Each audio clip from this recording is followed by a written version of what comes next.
পাকিস্তানিরা সর্বস্ব লুট করে নিয়ে গেছে, কাগজ ছাড়া আমার কার জন্য কিছু রেখে যায় নাই, বিদেশ থেকে ভিক্ষা করে আমাকে আনতে হয়, আর এই চোরের দল আমার দুঃখী মানুষের সর্বনাশ করে বা লুটতরাজ করে খায়।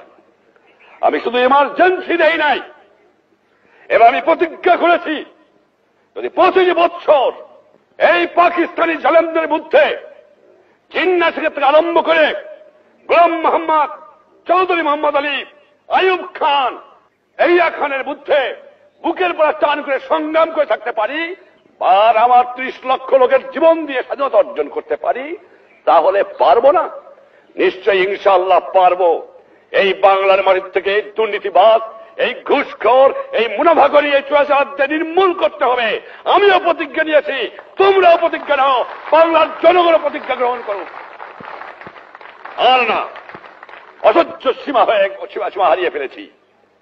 এই জন্য জীবনের যৌবন নষ্ট করি নাই, এই জন্য শহীদরা রক্ত দিয়ে যায় নাই যে কয়েকটা চোরাকারবারি, মুনাফাখোর, ঘুষখোর দেশের সম্পদ বাইরে বাইর করে দিয়ে আসে, জিনিসের দাম গুদাম করে মানুষকে না খাওয়া মারে।